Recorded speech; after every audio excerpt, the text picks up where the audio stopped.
देश भर में ईद आज घर पर ही नमाज पढ़कर सोशल डिस्टेंसिंग का पालन किया। लोगों ने मुख्यमंत्री नीतीश कुमार ने दी ईद की बधाई।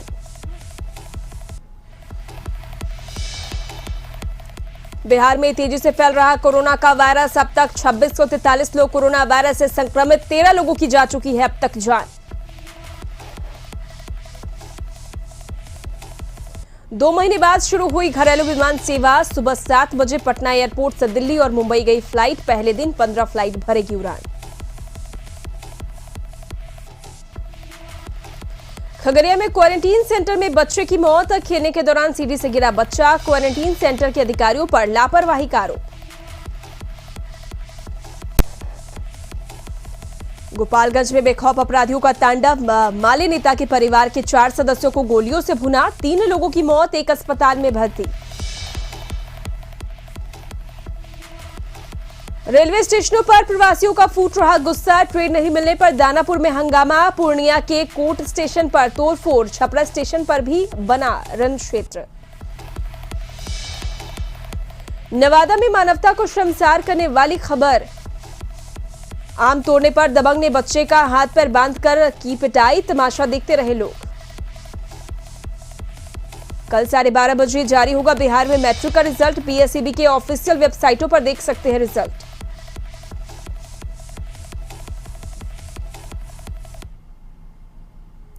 नमस्कार, आप देख रहे हैं कशिश न्यूज। आपके साथ मैं हूं उर्वशी और खबर पटना से, जहां बता दें कि कल मैट्रिक का रिजल्ट जारी होगा। बीएसईबी के अध्यक्ष आनंद किशोर ने इसकी जानकारी दी है। शिक्षा मंत्री कृष्णनंदन वर्मा और बीएसईबी अध्यक्ष इस दौरान मौजूद रहेंगे। दोपहर 12:30 बजे मैट्रिक का रिजल्ट वेबसाइट पर जारी होगा। 15,29,000 से ज्यादा छात्र इस परीक्षा में शामिल हुए थे और बिहार बोर्ड online.bihar.gov.in वेबसाइट पर आप रिजल्ट देख सकते हैं। इसके अलावा biharboard.ac.in पर भी ऑनलाइन आप अपना रिजल्ट चेक कर सकते हैं।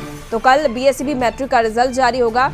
अधिक जानकारी के लिए बात करेंगे संवाददाता गौतम इस वक्त हमारे साथ जुड़ चुके हैं। गौतम, बीएसईबी का रिजल्ट कल जारी होने की फिलहाल सूचना मिल रही है, फिलहाल क्या कुछ अपडेट? जी देखिए, ये सूचना बोर्ड की तरफ से जारी की गई है। बोर्ड के अध्यक्ष आनंद किशोर ने ऑफिशियल जो ग्रुप है उस पर ये जानकारी दी गई है कि 12:30 बजे कल जो है मैट्रिक का रिजल्ट जो है जारी किया जाएगा। और काफी समय से ये उम्मीद लगाए हुए लोग थे कि रिजल्ट आ जाएगा, कल आएगा, मगर कई दिनों से ये लोगों को निराशा का सामना करना पड़ रहा था।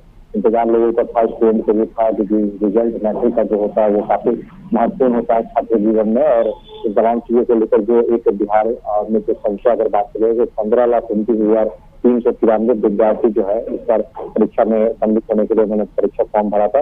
17 फरवरी से लेकर 24 फरवरी 2020 तक जो है परीक्षाएं हुए थे। पूरे राज्य भर में 1368 परीक्षा केंद्र बनाए गए थे। 2 तालीय परीक्षा हुई थी, जिसमें 7,83,034 छात्राएं और 7,46,309 छात्र जो है इस परीक्षा में सम्मिलित हुए थे। काफी तरीके से परीक्षा ली गई थी। और इस परीक्षा में एक बात ये जो है छात्रों को परेशान करने के लिए थी और बोर्ड को और जो शिक्षा विभाग को परेशान करने के लिए थी कि शिक्षक जो है नियोजित शिक्षक हड़ताल पे चले गए थे और काफी सारे तरीके से जो एग्जाम होने को लेकर जो पूरी तैयारी की गई थी उसमें दिखाया था कि शिक्षकों का सहयोग नहीं मिला था। नियोजित शिक्षकों ने बहिष्कार कर दिया था परीक्षा लेने के। और उसके बाद जो मूल्यांकन का जो समय रहा उसमें जो कहा जाता है कि मूल्यांकन कार्य में देरी इसलिए हुई क्योंकि लॉकडाउन हो गया, कोरोना संक्रमण काल आ गया और काफी विलंब से जो है इसका रिजल्ट आ रहा है। कई बोर्ड की तरफ से जो है एग्जाम भी कैंसिल करने पड़ गए हैं, सीबीएसई की तरफ से एग्जाम भी कैंसिल करने पड़ गए हैं। छात्रों ने एग्जाम नहीं दिया, बोर्ड में फंसे गए।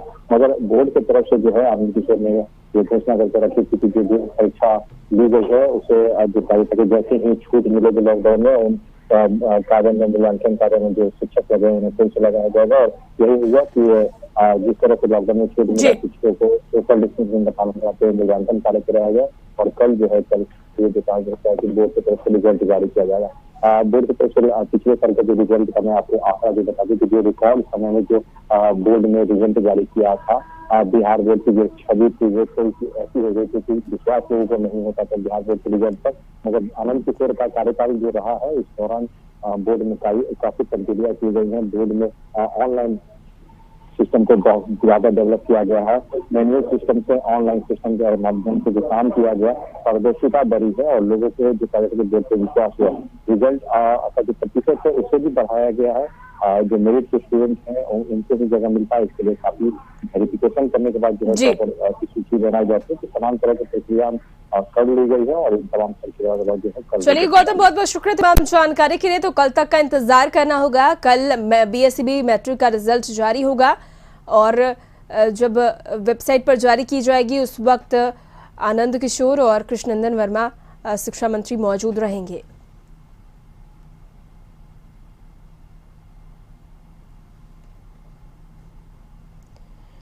पटना एयरपोर्ट से घरेलू विमान की आवाजाही शुरू हो गई है। ऐसे में पिछले 2 महीनों से फंसे लोग अब अपने राज्य वापस जा पा रहे हैं। इसके अलावा आज ईद होने की वजह से कई लोग अपनों से मिलने भी जा रहे हैं। करीब 2 महीने बाद पटना एयरपोर्ट से विमान सेवा शुरू हुई। पहली फ्लाइट सुबह 7 बजे पटना एयरपोर्ट से दिल्ली और मुंबई के लिए खुली। वहीं आज पटना से 15 फ्लाइट उड़ान भरेंगे। साथ ही 15 फ्लाइटों की भी लैंडिंग होगी। दिल्ली, बेंगलुरु, हैदराबाद, मुंबई की उड़ानें होगी। पटना एयरपोर्ट पर कोरोना बंदी के सभी नियमों का पालन किया जा रहा है। वहीं एयरपोर्ट निदेशक ने ये बताया कि जो भी गाइडलाइन है उनका पालन किया जा रहा है। जो यात्री समझ नहीं पा रहे हैं उनको भी ठीक से समझाया जा रहा है। शेड्यूल मिला है, उसमें 17 फ्लाइट का मिला है, जिसमें से कि एक फ्लाइट हमारी 16 जून से शुरू होगी।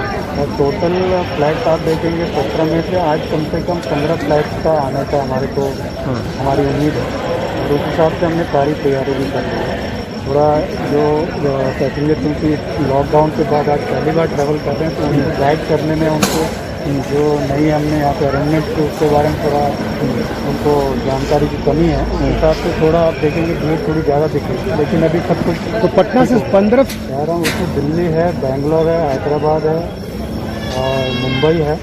अभी कोलकाता के लिए भी 3 फ्लाइट शायद वो आज कैंसिल हो गई है। दिल्ली से आ रहा है। जो नॉर्मल चेक इन पहले होता था उससे ज़्यादा टाइम लग रहा है। सोशल डिस्टेंसिंग को मेंटेन किया जा रहा है और प्रॉपर प्रिकॉशन लिया जा रहा है। तो थोड़ा सा टाइम कंज्यूमिंग है, बट वो हमारे हेल्थ के लिए ही है। और बाकी लेबोरेटरी का काफ़ी मिनिमल यूज़ हुआ है एयरक्राफ्ट में। जो हमारी गैली भी थी उसमें कुछ फूड्स वगैरह ज़्यादा नहीं प्रोवाइड किए गए हैं, ताकि मतलब जहाँ भी जल्द ट्रांसमिशन या बैक्टीरिया का ट्रांसमिशन के चांस।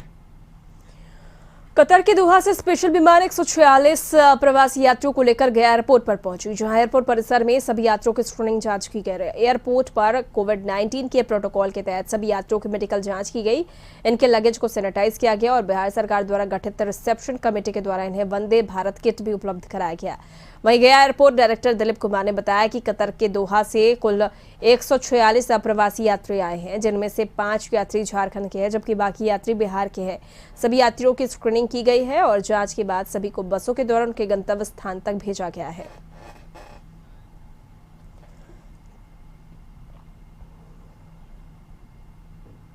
पूर्णिया के कोर्ट स्टेशन पर मुरादाबाद से आ रही श्रमिक एक्सप्रेस स्पेशल ट्रेन करीब 2 घंटे रुक गई। इस दौरान ट्रेन की यात्रियों ने स्टेशन पर जमकर हंगामा और तोड़फोड़ मचाया।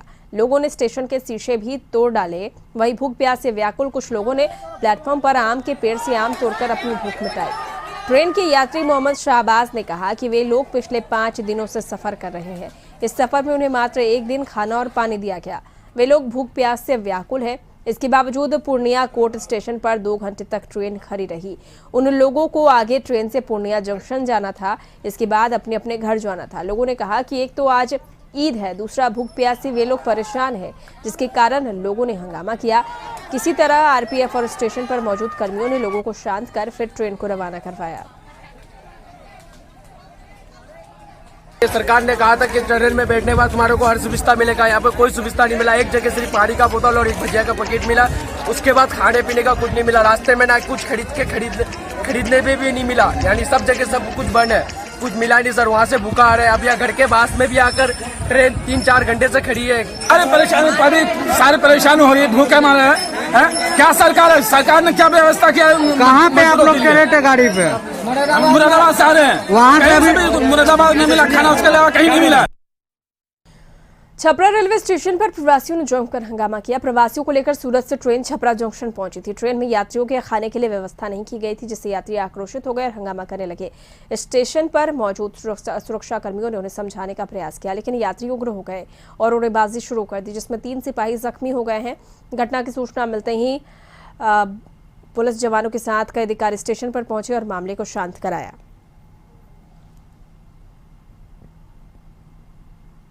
ट्रेनिंग हम लोग कर रहे थे पैसेंजर लोग का।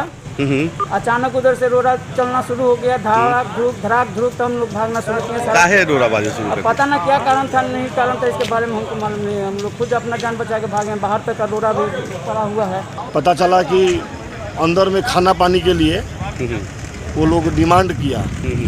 अंदर क्या हुआ नहीं हुआ, 3 नंबर पे गाड़ी लग खड़ी हुई थी। उसके बाद पत्थरबाजी शुरू हो गया और उसी पत्थरबाजी में हम सब लोग भागना शुरू कर। और दानापुर से खबर, जहां पर स्टेशन पर प्रवासी बिहारियों ने हंगामा किया। यह नाराजगी ट्रेन नहीं मिलने के साथ साथ भोजन और पानी नहीं मिलने की वजह से था। आपको बता दें कि ये किस तरह से नाराज है और हंगामा करें, तस्वीरों में साफ तौर पर दिख रहा है। इन लोगों का कहना है कि आज ईद का मौका है और हम लोग ईद की नमाज भी अदा नहीं कर सके और ट्रेनों में सोशल डिस्टेंसिंग का कोई मायने नहीं रखा जा रहा। किसी तरह से भर भर कर ट्रेनों से लोगों को लाया जा रहा है। यही नहीं, दानापुर स्टेशन पर पहुंचने पर हमें बार बार बरगलाया जा रहा है। कभी इस ट्रेन पर तो कभी उस बस पर कहकर भेजा जाता है, अनाउंस किया जाता है, लेकिन जब ट्रेन पकड़ते हैं तो फिर अनाउंस होता है कि ये ट्रेन नहीं जाएगी, जिसकी वजह से लोग स्टेशन पर ही गिर पड़े।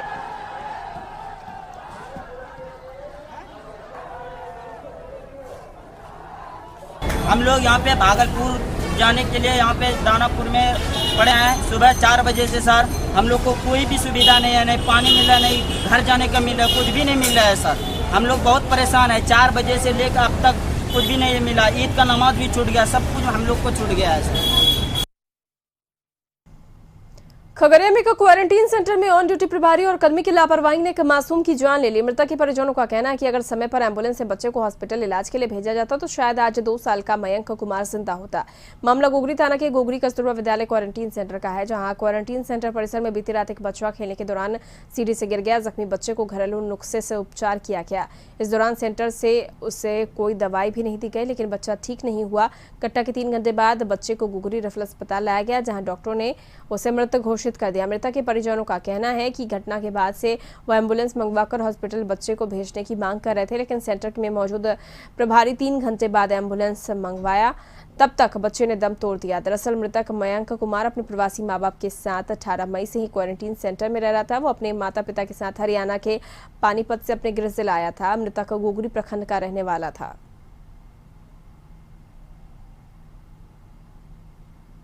क्या ताला मारला के? जब एकरा अथी कर लिया ना, दवा पीले के बाद मुँह से झोंझ नहीं चल, गेट खोलबे न करे तब बाहर निकलती है के ना। प्रभारी गेट नहीं खोल लगे? नहीं खोल लगे, तब फिर खोल लगे तक ठीक रहे, घर नहीं चले रहे। फिर खोल लिए तो एम्बुलेंस करके मंगा रहे तो नहीं मंगे चल गए, तब बच्चा के मौत हो गई। हाँ, 1-2 घंटा एम्बुलेंस नहीं मंगबे रहे, बोले रही कि एम्बुलेंस गाड़ियों कतनो दिलिए, लेकिन गोपालगंज में अपराधियों ने तांडव मचा। हथियारबंद बदमाशों ने माले नेता जेपी यादव के घर में घुसकर परिवार के 4 सदस्यों को गोलियों से भून दिया। हमले में जेपी यादव के वृद्ध माता पिता की मौके पर ही मौत हो गई, जबकि जेपी यादव और उनके एक भाई गंभीर रूप से घायल हो गए। जेपी यादव के भाई ने सोमवार की सुबह इलाज के दौरान गोरखपुर में दम तोड़ दिया। घटना जिले के हथुआ थाना इलाके के रूपन चक गाँव की है। बताया जा रहा है कि 2 बाइक पर सवार होकर 5 हमलावर आए और घर में ताबड़तोड़ फायरिंग की। बताया जा रहा है कि पुलिस को 3 दिन पहले इस तरह की वारदात होने की सूचना दी गई थी, फिर भी पुलिस सजग नहीं हुई। घायल जेपी यादव के मुताबिक वो स्थानीय जिला पार्षद क्षेत्र से चुनाव लड़ने की तैयारी कर रहे थे। उन्होंने जिला परिषद अध्यक्ष मुकेश पांडे पर इस वारदात को अंजाम देने का आरोप लगाया है। अचानक से आया और एकदम पिस्तौल चलाने लगा। हम लोग जाने के बम छूटने लगा, तब तक 2 मार के इधर 2 चाचा को मारने चल गया और इधर 2 और 2 को भाग। तब तक मेरी मम्मी उन लोग को पकड़ने गई। एक का बाइक यहाँ पर है, 2 को भाग गया। लेकिन मेरे ये चाचा है ना, ये है छत पते, उस पर भी नहीं छोड़ा उनको। यहाँ से गोली चलाया, पिस्तौल, वहाँ पर भी भी नहीं छोड़ा है उनको, वहाँ पर भी पिस्तौल चलाया। पुलिस प्रशासन क्या करेगा? रहता है था यहाँ पर, कोई थाना से फोन किया जल्दी से भाग जाओ, शाहरुख भाग गया। 5 कुख्यात अपराधियों के साथ और यहाँ अंधाधुंध फायरिंग करने लगे।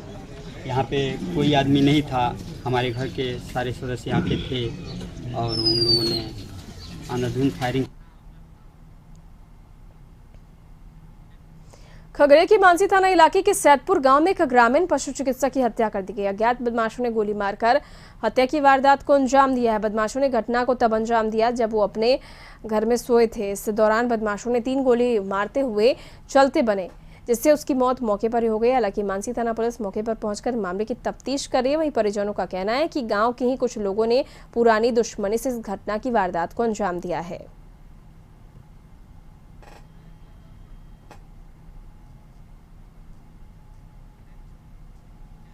रुकेंगे ब्रेक के लिए, खबरों का सिलसिला जारी है।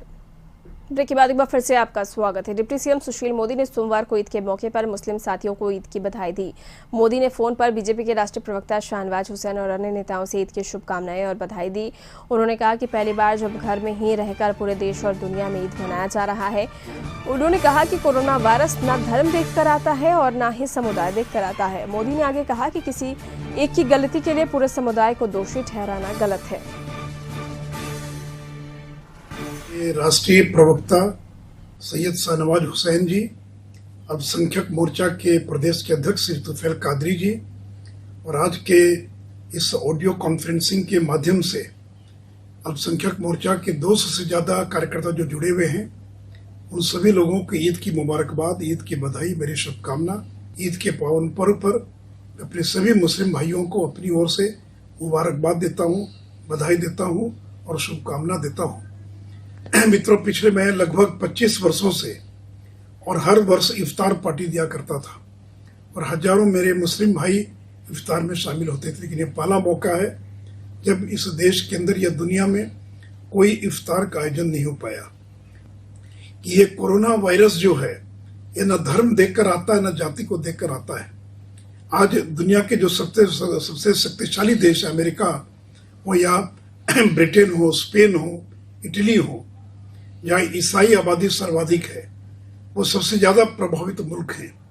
उसी प्रकार जब तुर्की हो, ईरान हो या अन्य कोई मुस्लिम देश हो, वहाँ भी बड़ी संख्या में लोग और कोरोना के शिकार हुए हैं। इसलिए ये जो कोरोना बीमारी है, ये जो कोरोना वायरस है, ये न कोई धर्म को देखता, न जाति को देखता, न किसी इंसान के को में किसी प्रकार का भेदभाव करता है। और उसे एक बात मैं और स्पष्ट करना चाहूँगा कि अगर कुछ लोगों की गलती के कारण पूरे समुदाय को दोषी ठहराया जाना, ये कदापि उचित नहीं है।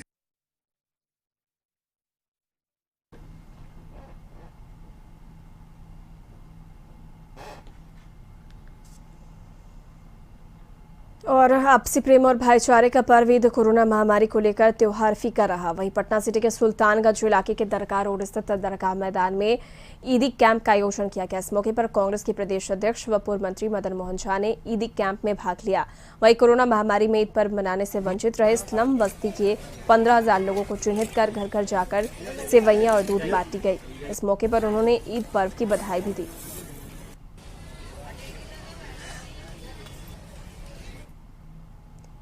छपरा में बीजेपी नेता सच्चिदानंद राय का बयान सामने आया है। विधान परिषद के सीटों को लेकर दावेदारी की है।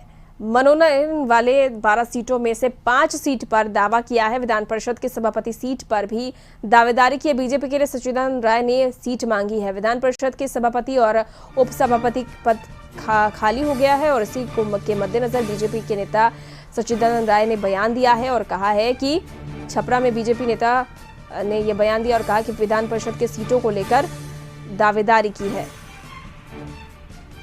परिषद की 29 सीटें खाली हुई हैं और इसमें निश्चित रूप से अटकलें लग रही है कि किस तरह से बीच में एनडीए घटक दलों के बीच में सीटों का बंटवारा होगा।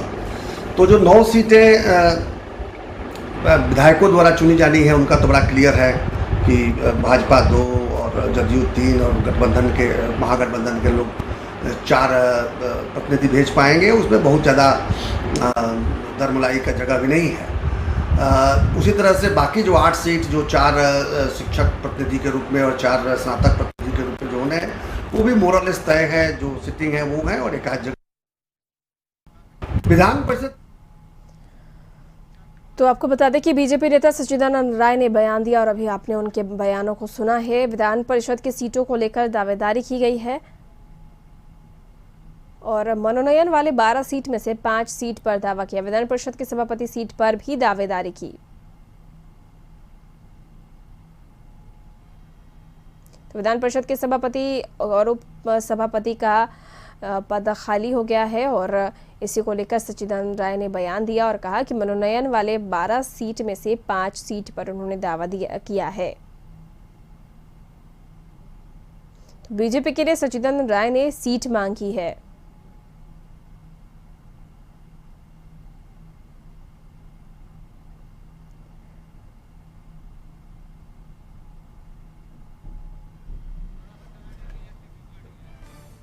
तो बीजेपी नेता सच्चिदानंद राय ने बयान दिया है और उन्होंने सीट की मांग की है। बीजेपी के लिए 5 सीटों की मांग की है।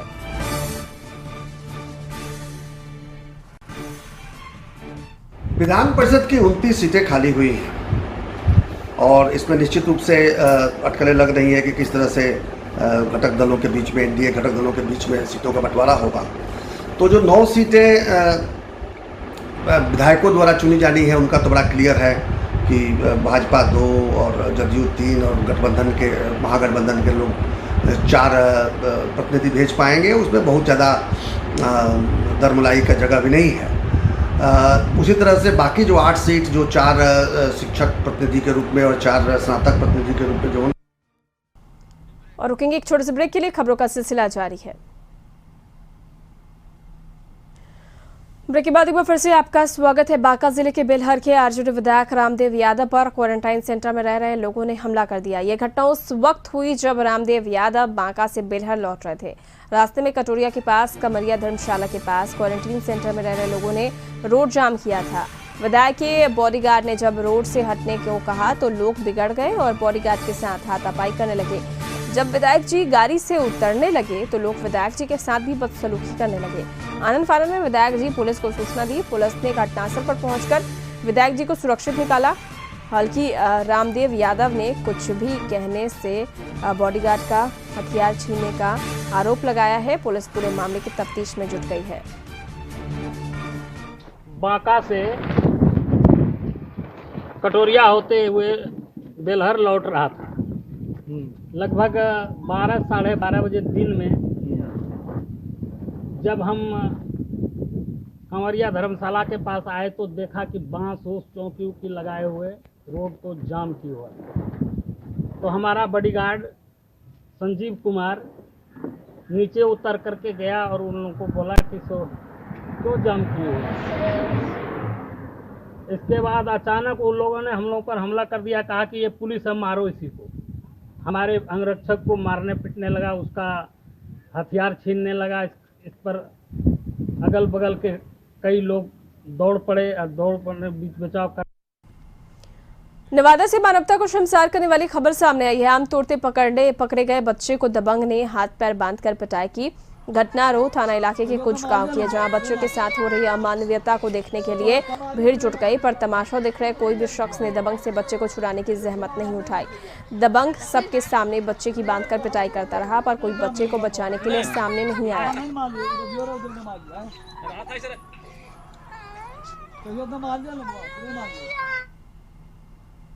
बिहार शरीफ के सोसराय थाना में उस वक्त अफरा तफरी मच गई जब प्रेमी जोड़ा ने थाने में आत्महत्या का प्रयास किया।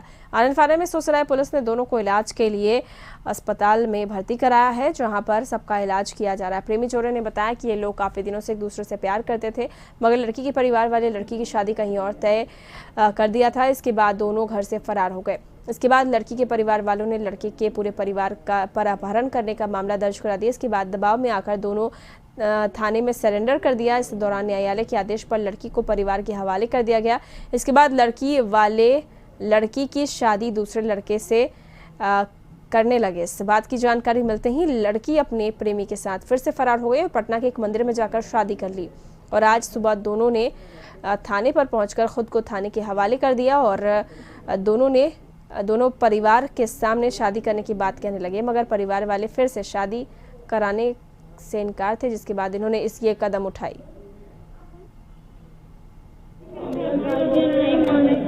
अच्छा, हम दोनों ऑलरेडी शादी कर चुके हैं। कब शादी किए थे? ये लोग है ना हमको बूढ़ा आदमी से शादी कर रही, कम तिलक ले रहा है इसलिए। अच्छा, मुकामा में लगा हुआ है शादी। अच्छा, इससे उसको हम सारा बात बता दिए थे। इससे कब शादी हुआ था तुम्हारा? इससे हम शादी 18 तारीख को किए थे पटना में। अच्छा, और आए तो हम लोग दोनों सरेंडर हो गए कि हम दोनों मतलब सरेंडर हो गए कि जो भी हो। मोकाबा प्रखंड के महेंद्रपुर गांव में दरिंदों ने सोई अवस्था में किशोरी को जिंदा जला दिया। गंभीर रूप से झुलसी किशोरी ने मरांची अस्पताल में दम तोड़ दिया।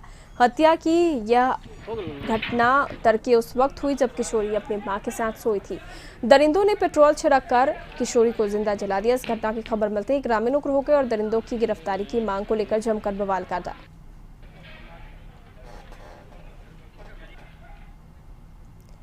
और इसके साथ बिहार की खबरों में फिलहाल इतना। एक छोटे से ब्रेक के बाद देखिए झारखंड की खबरें।